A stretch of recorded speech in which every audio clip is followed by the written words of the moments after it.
This is Batman. And Robin, the Boy Wonder. And me too, Batmite. Welcoming you to the new adventures of Batman. Watch us wage our never-ending battle of good versus evil. Ride with us as we chase the greatest array of villains the world has ever seen, proving that crime does not pay. Get set for thrills and action. Join me, Batman. And me, Robin the Boy Wonder. And Batgirl. And me too, Batmite. In the super new adventures of Batman.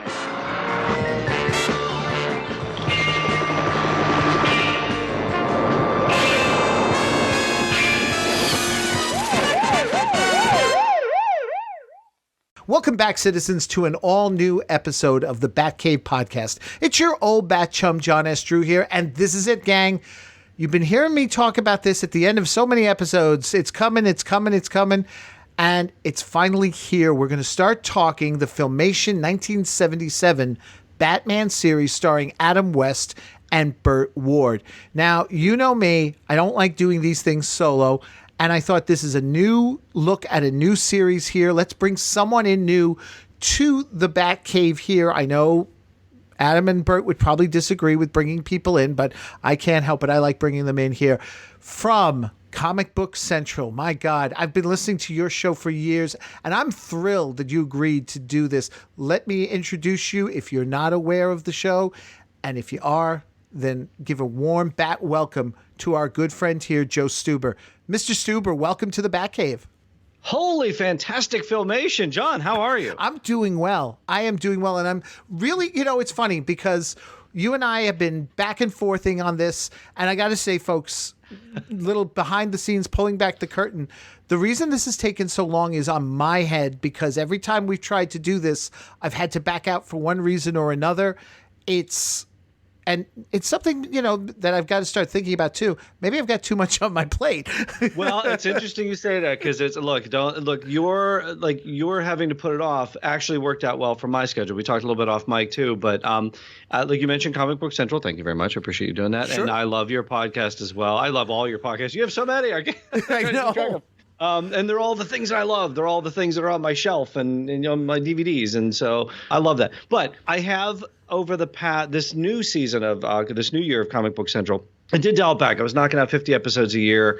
And when you're setting up celebrity interviews, you know this, when you're trying to book guests, it's that 50 episodes is a lot. So I did dial it back a little bit, but I think that breathing room of doing maybe like half the content for this year, because I was doing 5 years of, 50 episodes a year, I think that allows a little bit more breathing room to kind of get together with fellow nerds on other podcasts and talk about these kind of things that we love. That's not necessarily trying to crank out our own show, right? So I thank you for that. Thank you for allowing me the breathing room to be able to do this.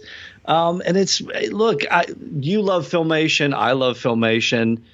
Does it have its drawbacks? Of course, we're going to talk about that. But my goodness, Adam and Bert, animated, Filmation. It's again in all the areas in which we love. So spoiler alert, I'm going to tell you right now, I love the series. I love all 16 episodes. I don't care how crazy they are. I love them. I have this love, I won't say hate, but just what the hell were they thinking relationship with this show.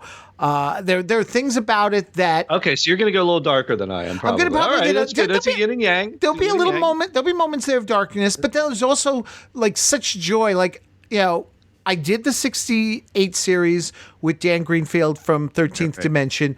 Great job. And there were many great episodes, but there are things here that I look at and say, wow, if 68 could have had that. I mean, and even just the very beginning, the theme song. I like this theme song better than the 68 one. Yeah. Yeah. And again, like I'm kind of catching this, like you're probably like this was in my era. So I'm watching this when I rewatch these. I'm watching as 10-year-old me. Yes. Right. Yep. And the other ones I caught in syndication or as they were like sort of repackaged in other things. So I didn't, I was one when I thought it was at 68. Right. So yes. I was one when the first one came out. So I didn't see those. So this was kind of like, along with Super Friends. We'll talk about that too. Two different companies, but Adam did the voice for both, so that's pretty cool. But this was kind of the one I gravitated toward. This was 10-year-old me. This was me playing with the Mego action figures, my Batcave play set.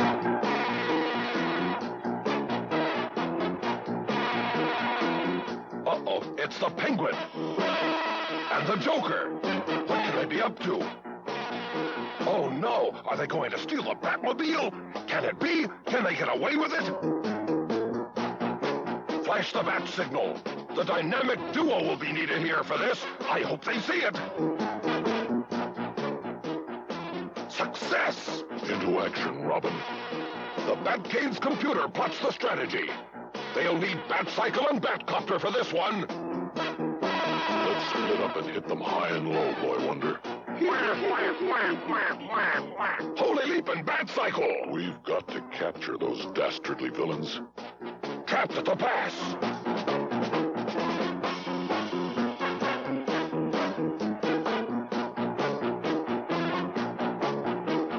That should hold the two of you for a while. So this is definitely in that realm. Obviously, a few years after those toys were produced, but I was definitely buying them in '77. I was definitely knocking down the Batcave wall with the Batmobile. So like we all were. But yeah, look, it does have its drawbacks. There is a lot of head scratching moments. I will probably hit on like 30 of those in this episode. But, Yeah. yeah. Well, and it's funny too because I didn't realize it until I started doing some of the research and such into this show. The first episode premiered on February 12th, 1977. Now that's interesting because it's basically a mid-season replacement, this show. That's a crazy time. Right. Super Friends had already sort of run through their season. They were into repeats, so it's perfect because it's like, well, if you've already seen that, hey, there's no new Batman over on CBS. Right. And we were kind of like already entrenched in that Filmation wheelhouse. Like Yes. they had already had like a ton of hits by the time we got to this. So this was, if you were there watching this at the time, again, if you watch it, if you're going to go back and watch it, if you're going to grab the DVDs, and I do want to talk about the DVD set, do not let me forget that because I've got something about that. But if you're going to go back and watch it with the eyes of a kid. Yeah. Right? Because if you don't, watch out. Careful. Yeah. Danger, Will Robinson. You might. No, it's different. It's very similar. If you love Batman 66, which I think is why you and I may gravitate toward this one a little bit more. If you love your Batman 66, I think you're going to like this one. I think you're going to like it. And I think, it's funny because, okay, like I said, there'll be stuff we'll head scratch and such. Mm-hmm. But there are shows we watched as kids and then we watch them as adults and we're like, they don't hold up. This still holds up as a fun cartoon. Are there frustrating things that you wish knowing more than you do now about the Batman mythos and everything? Sure, but it holds up as a cartoon. I really enjoyed the first episode too, The Pest. I did too, and how appropriate to set the tone. Right. Look, the warning is clearly on the package. Batmite is in this series, but I love the fact too that later iterations, like Bruce Timm and his team, they lovingly refer to this series. It does make an appearance. The legacy of this series does live on. It's not forgotten. No. So it is represented in other Batman. The one thing I do want to mention is, we obviously have Adam and Burt in Batman 66. We have the movie, we have the TV series. And then to me, this series ties in so well with Batman Return of the Caped Crusaders from 2016. And then the following year, Batman versus Two-Face. This ties in so well with that because again, it's Adam and Burt animated. Right. You got that. So this is a really cool companion piece. Obviously, those movies are done a little bit better. But the other thing I want to mention, okay, the DVD set. Do you know where I'm going with this? Because here's a little bit of behind the scenes. And until just a few minutes before we started recording, this is a revelation to me. Do you know where I'm going to go with this on the DVD set? No, because I'm watching these actually thanks to DC Universe, which is another head scratcher. They've got 77, but they don't have 68. Okay. All right. So there's different ways to get them. I have the DVD set. I went and got the DVD set, right? I knew we were going to be doing this. I went and got it. I wanted to refresh my memory about all these things. There's 2 different versions of the DVD set. Oh. And I got the 2018 repackaging. So, fair warning, because I'm going through all this, and because I thought, boy, this is a pretty streamlined set. You got 16 episodes, and that's it. They couldn't have done something with this. You got Adam Burt back. What in the world's going on? We can't get a documentary. There is a documentary. There's like an 18-minute documentary, retrospective, but wholly missing retrospectives. I ain't got it. I got the wrong one. I got the 2018 repackaging. If you're on Amazon, pop for the extra $2 and get that 2007 release, because if you look at the back of the DVD artwork, it will tell you if it has that 18-minute retrospective, which apparently features Mark Hamill and talks about Filmation and how they. So okay, so you haven't seen it either. No. Okay, there you go. So you and I have got some work to do. Maybe the listeners out there have it too. I looked all over for it, trying to do preps for this. The video is not out there. I can't find it. But I may have to buy it again, or maybe I'll have check half price books and see which version they have. But check the dates. It'll say right on the back, because the back says Holy Flashbacks, and it gives you the whole thing. And then we got a picture of Batman and Robin in the Batmobile, and then mine has nothing. On the correct version, which apparently they have the retrospective, and if you take disc 2, and I only know this because I checked the chat forums and everything else. The other there's 4 episodes on one side of the disc. You flippy flop, and you get your other 4 episodes on the other side of the disc, plus a retrospective. And there was supposed to be some commentaries by Lou Scheimer, like 2 commentary episodes. I haven't confirmed that at all. So if you folks out there have it, or if you get it before we do, let us know. Wow. All right. Well, definitely now, because now you got my interest, because that alone, Got just my that 18-minute retrospective alone would be worth putting down the money for. Extra $2. Yeah. Well, I popped 10. I should have popped 12. I'm a sucker for all that kind of stuff, especially if it's well done. I mean, I a long time ago, folks, I did my thing on the extras that were included in the DVD set for the Batman 66 release, and I was a little disappointed with those. There was so much potential you could have done, but when you just look at it, it's like, we got the series. So to me, it's like, okay, shut up, Drew. Exactly. Just take it and run. Don't look back. But look, if there are commentary tracks by the great Lou Scheimer, the voice of Batmite. Yeah. Do we get into this now? Do you want to get into it and talk about? Yeah, let's talk about the Pest. I mean, what a way to start, though. But again, warning clearly on the package: if you are not a Batmite fan, warning, danger ahead. There's a lot of this is Batmite centric. This is Batmite. It's called The Pest. I mean, even the first episode's kind of a warning to you all. This is what you're getting here. Written by Chuck Menville and Len Jansen, 2 men who knew how to craft a great story for Saturday morning cartoons and live action shows, but also knew how to play by the rules. No violence. Gotta have that lesson worked in there. They really knew how to play all the bases, and that's why they were long lived and successful as writers in the industry for those types of shows. Yeah, and it's just look, put yourself in that era. If you're watching it, if you're younger and you're kind of watching this and go, oh, this is kind of creepy. But put yourself in that era. I mean, all the 70s cartoons, everything had to have a wisecracking mascot. I mean, look, we've got Wonder Dog, which gave way to Gleek, which we've got Scooby Doo. We got like so many of these things. Like every cartoon of that era had to have that little crazy wisecracking mascot. And look, if you want to stick to the comics, this is a more faithful adaptation of the comics because Batmite had been around since 1959. Yeah. So this is straight from the comic books. So to me, you get the best of both worlds. You get an extension, which let's call this season 4 of Batman 66, maybe. Well, if you go by what we were saying, we already said 68 was season 4, so this would have to be season 4. So it'd be okay. Season 5. Enough. Season 5. But yeah, a little bit. But look, you got Adam and Burt, right? Their Great Gazoo season. Okay, almighty Gazoo, I'd like a big juicy Bronta burger. Hey, it works. How about $20? Hey, my turn. I want a beautiful new dress for my wife. Me too. I want a beautiful new dress for my wife. I'd like a gym set for Bam Bam. I'd like a new doll for Pebbles. We need some garden furniture. We need a new dining room set. New golf clubs. A fishing pole. Bowling ball. Have your fun, fellows. But take heed, greed brings trouble. Which is now approaching. An officer of the law, I believe. You explain all this to him, will you, Gazoo? I can't. You two are the only ones who can see me. All right, what's going on? What's all this stuff? Oh, well, it just, no. But we just found it. Oh, you found it, huh? Out here in the middle of the road, huh? All right, citation number 1. Failing to report stolen property. Oh, this property wasn't stolen. It's ours. We were taking it home. Yeah, that's right. Oh, you were, huh? All right, citation number 2.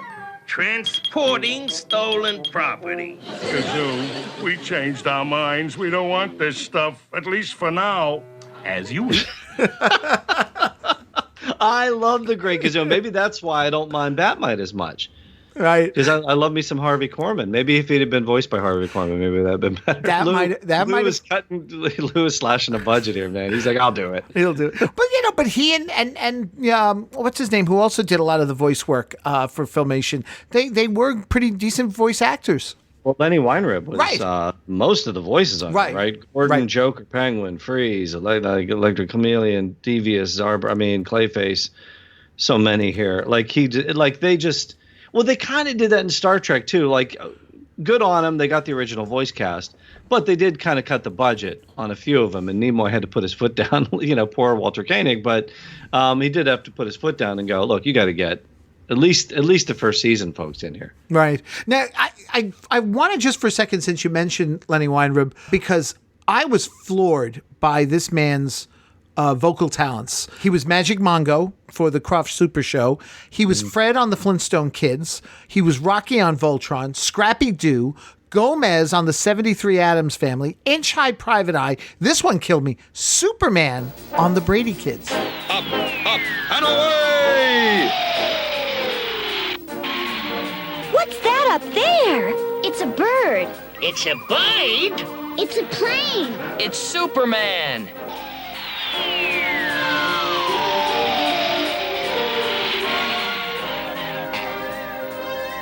Wow, Superman, I sure want to thank you for coming. I'm glad to be here, Greg, to help in any way that I can. Nice. There's a deep cut. That's a deep cut. Yeah, they did go some superheroes. They had Wonder Woman on there as well. So, Yep.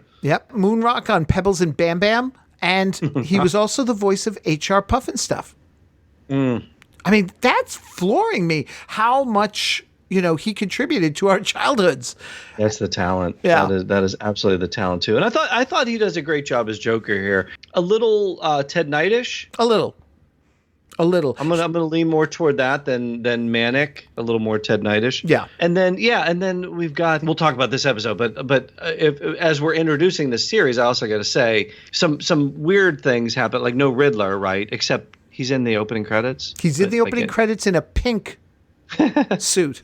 Yeah, there's a whole Hanna-Barbera thing. They're like, can't use them because Super Friends has them. Like, okay. Well, see, that's what I'm wondering. It's like, how did the deal work with Batman and Robin? Why did Filmation get them if they're with the Super Friends? And yet, couldn't use Riddler, couldn't use Scarecrow, and apparently, now this is according to Wikipedia, so you always take it with a big grain of salt, the Joker was actually planned for Legion, but because Filmation got him, that was put out with the Legion of Doom. Mm-hmm. So there's a weird crossover there, but I still think it all works out. I mean, even Catwoman has a kind of a different costume, but in this series we do get like the origin or the first appearance of Sweet Tooth. Yes. In episode 4, I think it is. Man, there's just so much to love about this series. It's goofy. Yeah, it's a real goofy series, but just dig into it, man. We get Sweet Tooth, and we get the premiere also for the first time in animated form, Clayface. Mm-hmm. So that's a plus. Yeah. Also, Weinrib did that one as well, right? I believe he did. Yeah, I think Scheimer did Batmite, the computer. Oh, Clayface. Oh, Scheimer may have been Clayface. Okay. Yeah, I might check myself on this. I think Scheimer was Clayface, and then Henchman, and then Weinrib did everybody else. So, and of course, let's not forget Melody Britt. Yes. as Batgirl and As Barbara Batgirl Gordon, and and Barbara- also Catwoman. A better Yeah. a better Catwoman than the 68 one. Yeah.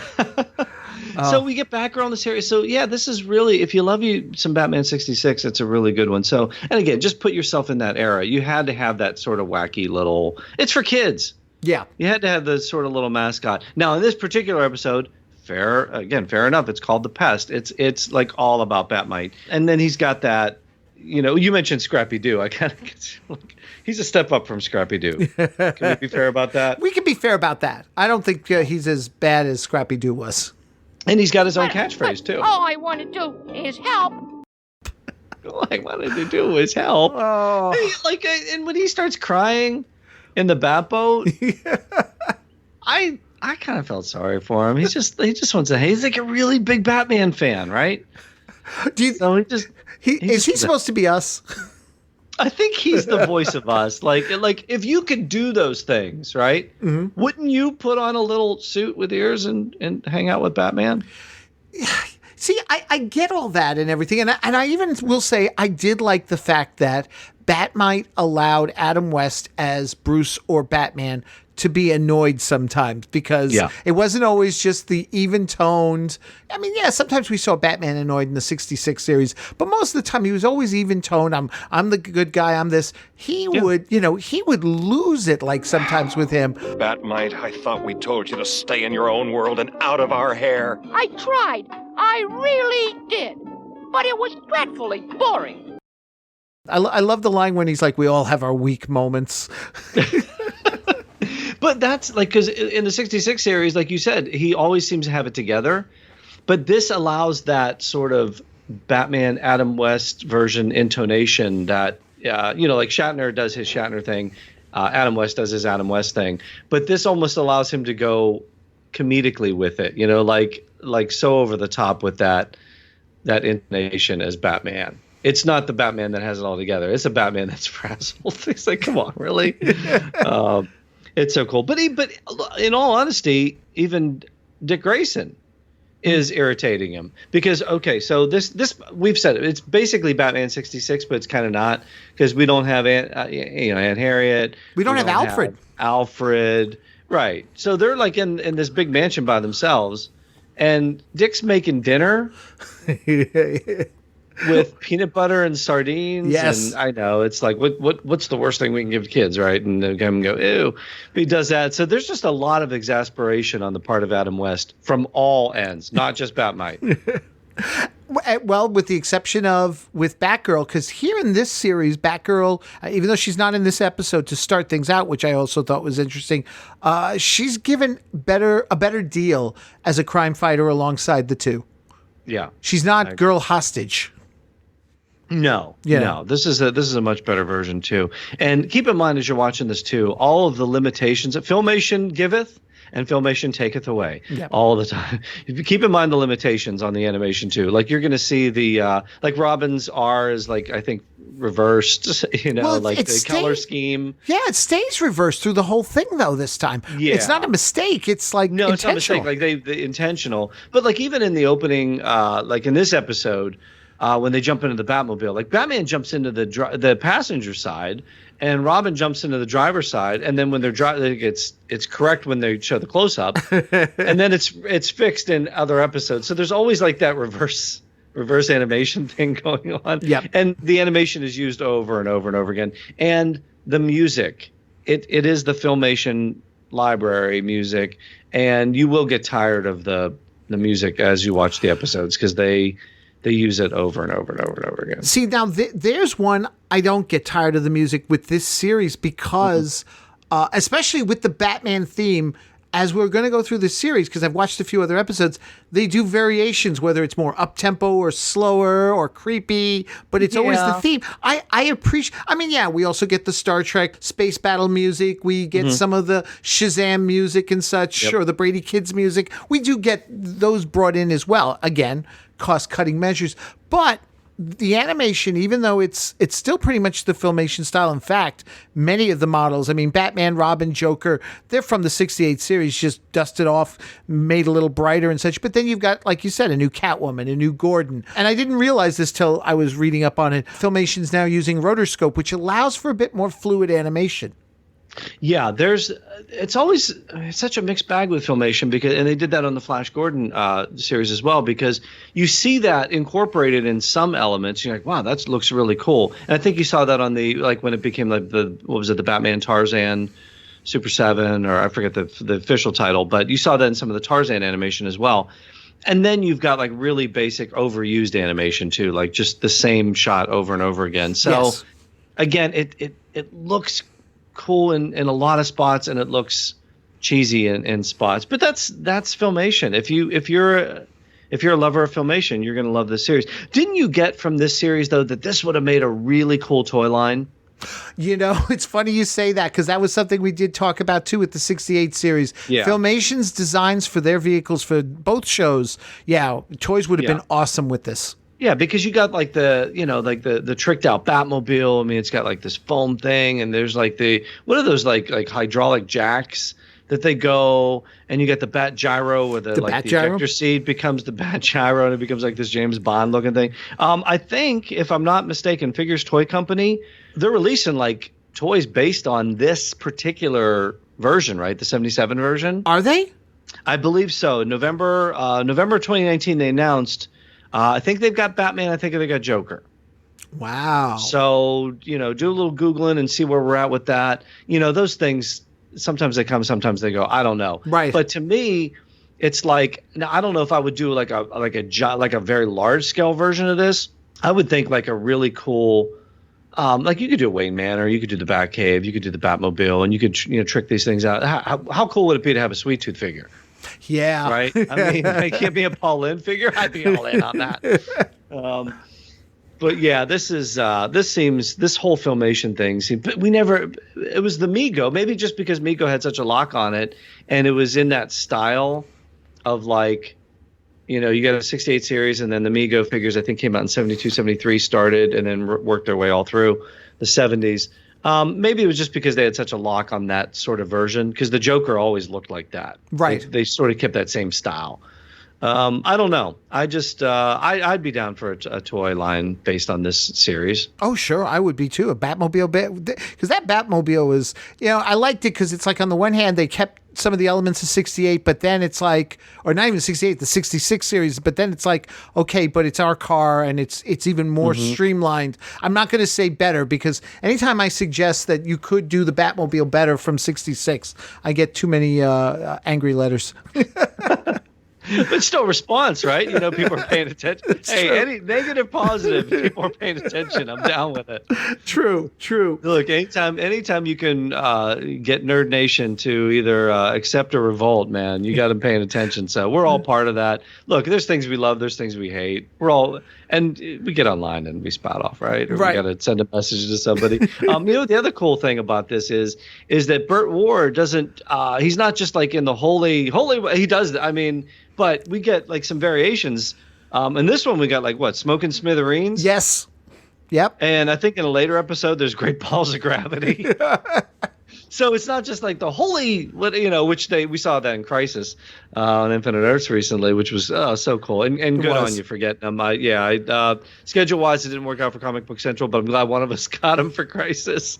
So good on you for getting them to talk about that. But yeah, he does get some really cool variations on his exclamations, his Robin exclamations. Yep.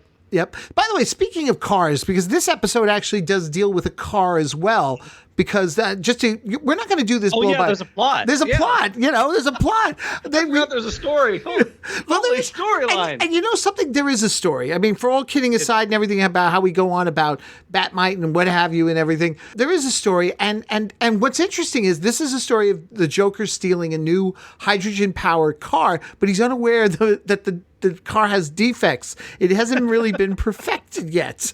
But it's not a well thought out plan. No, well, it's not, but he didn't know this, But what I thought was interesting, and I didn't realize it again, watching a few other episodes and such, a lot of these episodes have to deal with energy of some sort. Good point. You know what? That didn't dawn on me. Yeah. Because look, again, going back in time, that was a huge issue back in the day. Right. Yep. Yeah. Huge energy crisis going on. Mm-hmm. Now, I want to ask you this, because when the whole thing opens, and again, we're not doing this blow by blow, but the first thing that struck me, because recently the Birds of Prey trailers have been coming out and such, there's the hyena named Giggles. And I start doing the look going, well, was there a hyena in the comic books? And I couldn't find earlier comic books with a hyena with Joker, but I did find that there was Bud and Lou in the Batman adventures later. And I'm just wondering, I got to wonder, because we don't know, if that hyena is going to be Giggles. Will that be their nod to Filmation in some way? That could be, and I made a note of that as well. So you probably did a deeper dive into this. Is this the first appearance of a Joker hyena, or was it? Yeah, I couldn't find anything, and I even put the question on my Facebook page to some of my other Batman fan friends. Nothing. Yeah. Nothing. Okay, that was my first thought. Was I don't recall seeing anything earlier than this. So again, that's pretty cool. There's a lot of unique aspects to this. And again, if you want to drop this square in 1977, man, we've got a multi-millionaire version of Pong. Yes. Set point, Dickie boy. Service?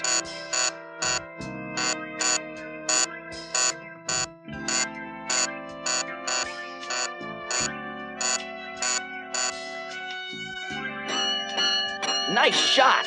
I was lucky to win that one. You're getting tough, Dick.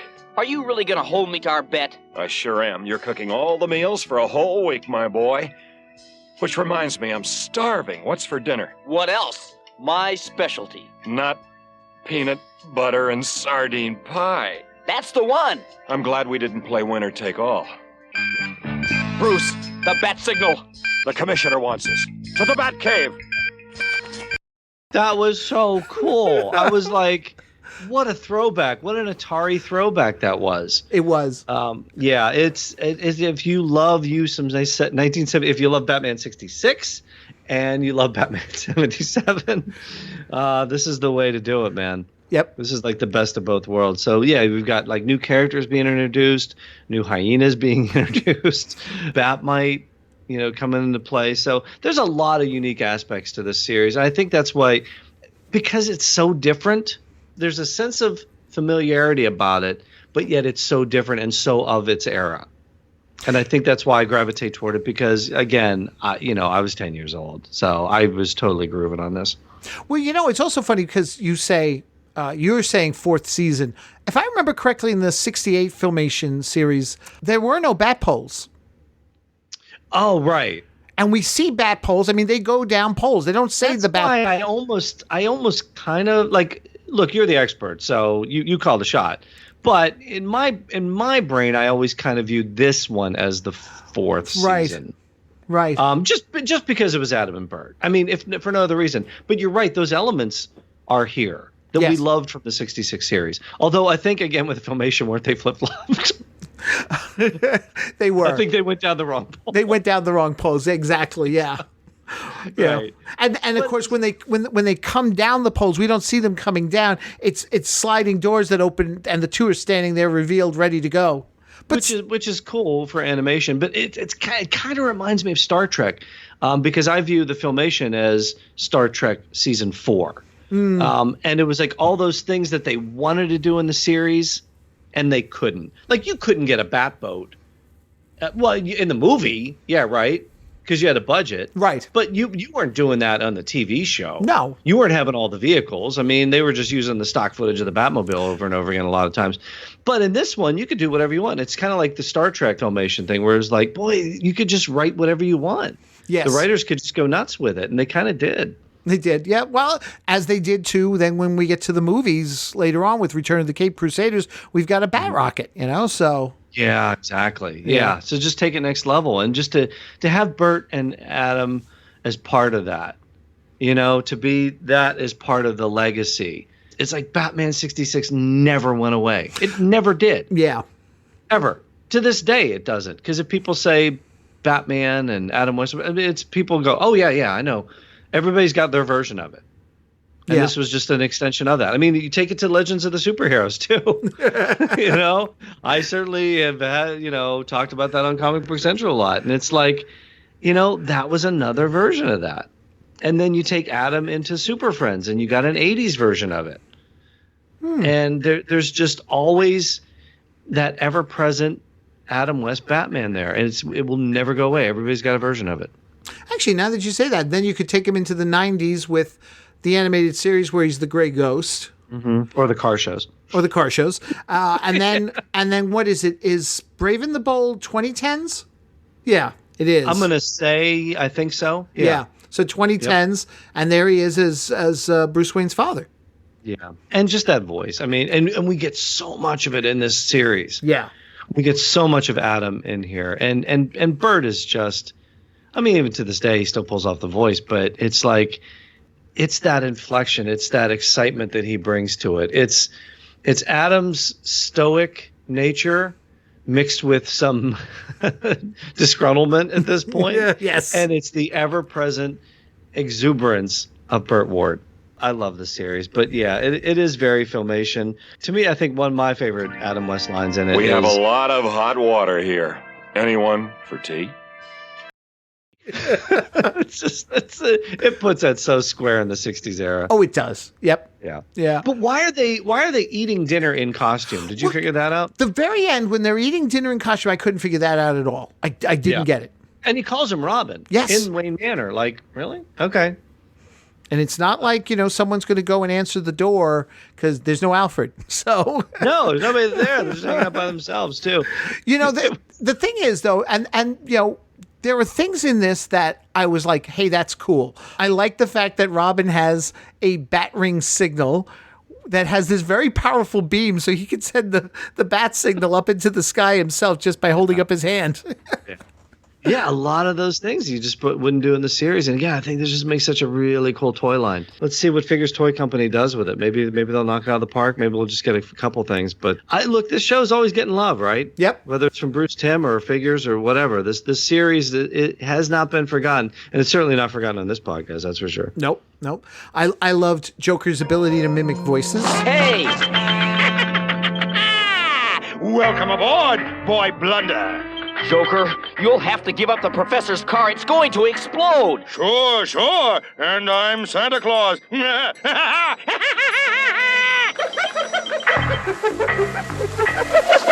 Give that back. Ahem. Robin to Batman. Come in, Batman. Go ahead, Robin. I've located the Joker. Pier 7, Berth 2. Nice going, Boy Wonder. See you there. I'll be waiting.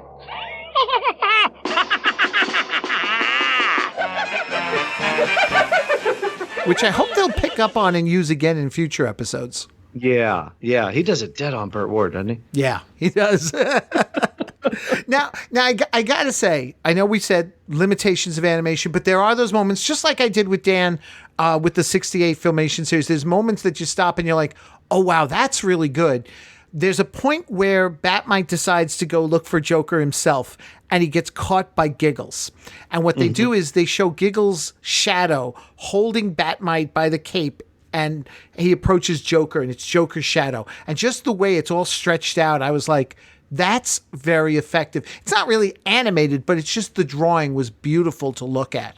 Yeah, there's a lot of those elements in here, too. Just like even the way Batman swings around or...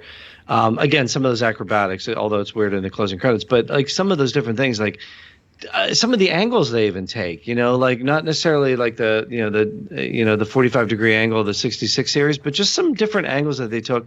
And also even characters breaking the fourth wall throughout. It just, this is a series that just took a lot of different chances on it. For Filmation, man, you got to give it credit for that. Oh, yeah. Yeah. Of course, it does lead to one thing with him being caught by Giggles. Why didn't he just make himself disappear? Why, the magic that Batmite does sometimes is inconsistent. I took it like he was just going to hang out and see what was going on. Okay. Right? Maybe see what was going into that. And then he drops him in the bucket. And wasn't that like his kryptonite was like steel? Well, it's like something like steel. He can't. And then of course they throw him in the steel hold of the ship. So he definitely can't get away. But yeah, so they had to put some limitations on that. Like Superman can't see through lead and different things like that. So I think they at least addressed it. Right. For a kid's cartoon that they generally don't. Right. I mean, I got to give points for at least addressing something like that. Oh no, I give them credit for that, and it's a nice weakness too. So they're not like tripping over with power and stuff, but it just leads to moments there, like the very end. Okay, they've got Robin and Batmite tied to this pole. Joker does. Robin! Get out, Batman! Save yourselves while you can!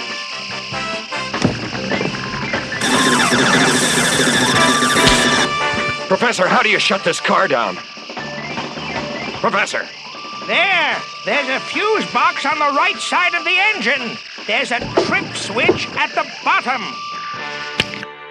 As the car is, because again, the defect is if you have it near water, it could explode because of the nature of it and such, and it's glowing and all this. Yeah, unless you push a button. Batmite can't get out of the room because it is a steel room. I get that. But he could get out of his ropes. And I just kept thinking the way they've established him of, I just want to help, I kept waiting to see him say, I'll fix it. And Robin begging him, don't, or something. Yeah, right. But instead he just stays put. And I'm like, his impulse control worked there and now it doesn't work here. But yeah, but again, if you write that into it, then all 16 episodes, he could just fix everything.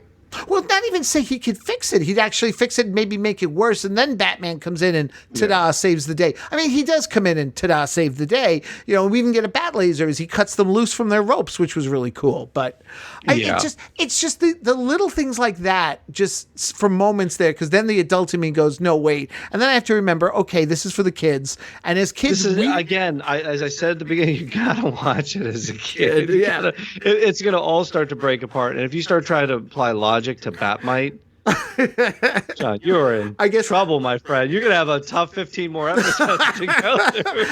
I guess my Gotham City logic isn't even gonna work here. No, turn it off. Dial it all the way down. Look, somehow you like this brilliant criminal, detective of Robin, who's been trained by the best, comes up with peanut butter and sardine pie. Yeah. Yeah, I mean, that to me is much worse than anything Batmite did in this entire episode. It's like, Robin, Dick Grayson, what are you thinking? Yeah. Just like you're in a multimillionaire's mansion. There's probably filet mignon all the way through there. Just throw a steak on the grill, right? Right. Give me a break. So yeah, you got to turn the logic on this all the way down. Now, you're gonna have a tough 15 episodes. Yeah, I know. It's just moments like that, and I really enjoyed it. I would watch this again. I mentioned that I'm seeing this on the DC Universe app, and they have an accompanying article with their 5 must-watch episodes, and this is right there at number 1 because it sets everything up. They say it sets it up. I like the way they have it here. It says the first episode of the series features Batman and Robin going up against the Joker, but it's clear he's not the biggest source of their troubles. Batmite constantly gets in the dynamic duo's way, causing Batman to ask whose side is he on anyway. There's a moment where the Joker ties up Robin and Batmite in a warehouse rig to explode a full decade before he did the same thing to Jason Todd in the classic Death in the Family comic storyline. Oh. Yeah, it's fun. Okay. It's fun to hear the usually stoic, I don't know if I'd ever call him stoic, Adam West lose his temper at Batmite. And when you watch this episode, you can't help but blame him. There's also a charming scene of Bruce and Dick playing the pioneering video game Pong at Wayne Manor. Yeah. There's so much to like about it. I highly recommend the series. I'm looking forward to just going. I want to come back. It's well, you will be. You better. All right. Yeah. And now these messages. Pressman presents Presto Magic Shows with Magician's Performance Table. Presto, Sorcerer's Vision. Presto, Peg and Paddle. Presto, Levitating Base. Presto, Rabbit in a Hat. There are 4 Presto Magic Shows, each with Magician Performance Table. Presto Magic Shows, complete with 50 or more tricks in Magician's Performance Table from Pressman. On the 32 days of fabulous February, Saturday, Florence threatens a strike, but George is hearing none of it. Next, Maude moves to Saturday with the most outrageous telethon you'll ever see. Then Kojak is suspended, but that doesn't stop him from going after a crooked DA. The Jeffersons, Maude, and Kojak, Saturday starting at 9, 8 Central and Mountain. It's Snoopy's Doghouse! Hi, Snoopy! When Pest come out, Snoopy puts up its plan. There are lots of funny things to do. With Snoopy and with Woodstock, too. At Snoopy's Doghouse. Woodstock's hopping around the bird bath. Where'd Snoopy go? He's going to ride his ice cream truck. There are lots of funny things to do at Snoopy's Doghouse. Snoopy's Doghouse comes with Snoopy and Woodstock. New from Romper Room. Bat message. Some people never learn. But Professor Irwin certainly learned something today. He was so worried about looking good in front of others, he presented a car to the public that he knew was dangerous. Right. And he learned the most important lesson of all. It's not what other people think about us that's important. What's important is doing what is right. I learned a lot too, Cape Crusaders. Next time Robin cooks supper, I'm eating out.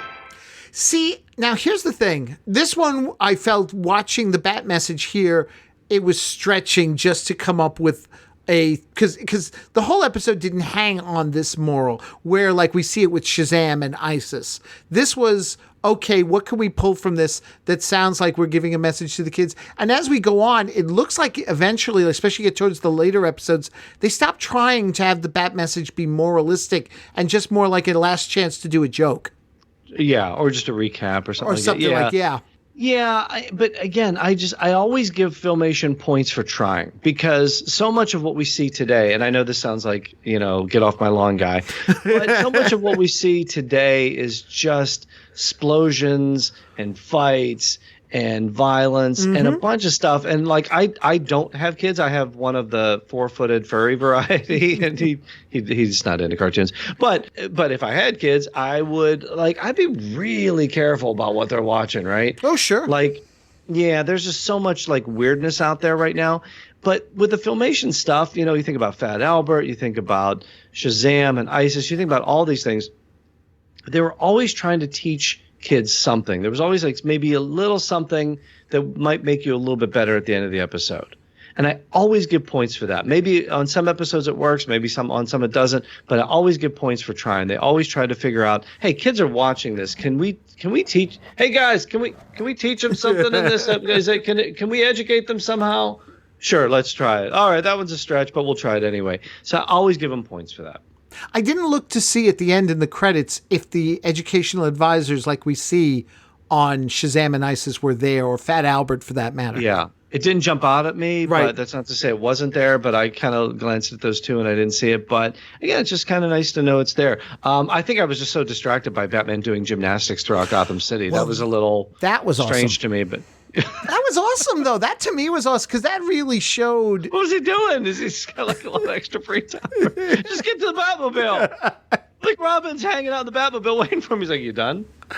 Oh, so let me ask you this: was there anything else that you wanted to cover that we missed out on? I don't think so. I think we set the table for everybody. I think everything's there. I think the warning is clearly on the package. You know what you're getting into. So maybe break out your Mego figures. You know what? Maybe get your Batman 66 at the ready as well. And just kick back and just get ready to enjoy the swinging 70s with Adam and Bert. All right. Sounds like a good deal there. And yes, Joe, you will be back. In fact, before you leave, though, I got to ask you, Comic Book Central and your podcast there going on. Yeah, I know you started at the beginning talking about pulling back a little bit, but I know you've had some recent episodes. Let's talk about those for a moment. I did, yeah. It was actually a really cool thing we did on Comic Book Central here. It was obviously, if people are listening to this, they probably watched Crisis on Infinite Earths. And as we were watching, my wife and I were watching the CW series. We were watching. I'm like, oh, he's been on the show. He's been on the show. He's been on the show. All these people have been on the show. And she said, "Oh, you should do you should invite them all back and call it like a crisis hotline special." And I said, "That is a very good idea. Let me see what I can do." And surprisingly enough, a bunch of folks came back. So previous guests who have been on Comic Book Central in the past, who have made return appearances for Crisis on Infinite Earths, I know, as I mentioned, didn't work out schedule-wise with Burt, but they can check out your interview for that. But yeah, I brought a bunch of guests back to talk about this, including the great John Wesley Shipp, who talked about his ultimate sacrifice in the show. So that was pretty cool. Spoiler alert. John Cryer came back, Mark Guggenheim, Jonathan Check. So, I mean, a bunch of different individuals came back for it. So those episodes are out there. Like I said, I'm trying to do like maybe 2 a month now. So I did those back to back. So I kind of left those out there for January. Working on some February stuff right now. Just going to put them out there as it's natural, as I get them in. I'm definitely stoked about doing some more Lost in Space. So Lost in Space season 2 on Netflix. Yeah. Obviously, I did the themed shows with the original cast. Yes. From the 60s TV series. I got 3 of the folks from the current series. We talked about that around season 1. Working on some stuff, working on some surprises right now for Lost in Space as we're coming up, and some more comic book themed Lost in Space stuff. Ooh. So if you like the Lost in Space comics that are out there, working on some stuff for that too. So stay tuned. There's some really cool stuff coming up. And obviously I'm going to be, doing more Marvel stuff, more DC stuff. So yeah, a lot of guests in the months and weeks ahead. So yeah, stay tuned. And that's comicbookcentral.com.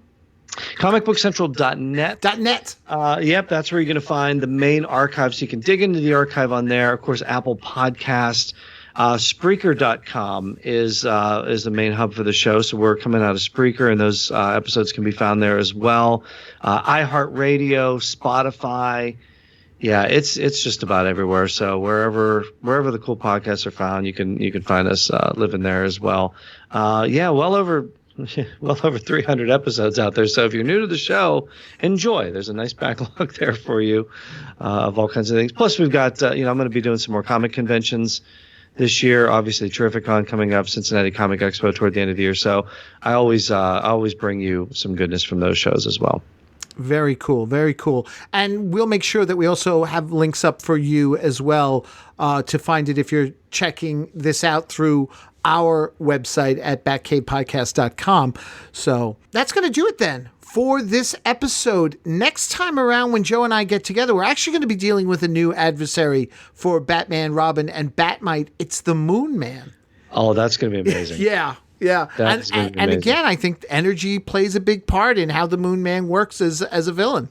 It's going to be, Bruce Wayne's college friend. Yes. Astronaut be coming back. So, yeah, there's all kinds of cool stuff in the series. So, there is. Yeah, be sure to get ahead of us. Watch them so that you can know what we're talking about. Exactly. That's what I always love. I love hearing from people who say to me, well, I watch the Batman 66 series and then I listen to your review, or I watch $6 Million Man and then I tune in for your review. So I'm like, that's cool. That makes this all the worthwhile. It enhances the episode. So even if you don't like him as much, maybe you'll like him after you hear about it. Maybe you will. And folks, again, we will be back soon with that next episode. We'll be back continuing our look at those bad movies with Robert Long in our Some Days You Can't Get Rid of a Bomb series. Kevin Eldridge and I'll be back with Electra Woman and Dyna Girl. Dan Greenfield and I back with the Batman 66 comics. Who would have thought that when Batman 66... Take a break. Who would have thought, though, when Batman 66 was over, because I thought that was going to be it, I'd just keep the feed going, and maybe if I got the occasional interview or something, that would be the end of it. We'd be like, all right, we come back. And then suddenly it all hit me. I'm like, look at all the pop culture this show has inspired.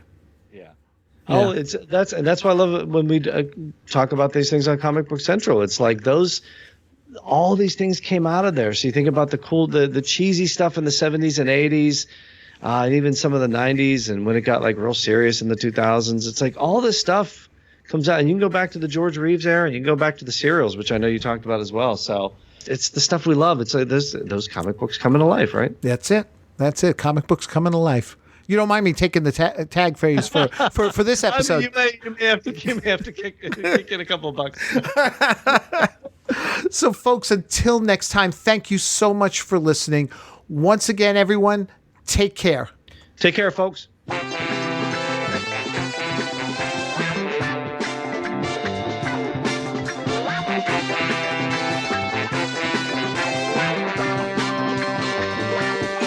Thanks for listening, chums. I don't have a bat phone, but you can contact the Batcave podcast through its Facebook page, Twitter, email at the batcavepodcast@gmail.com. Subscribe to the podcast via Libsyn.com. That's LIBSYN.com. Or through iTunes. The Batcave Podcast is part of a series of pop culture podcasts from the Chronic Rift Network. Find them at chronicrift.com. So until next time, citizens, same bat time, same Batcave Podcast.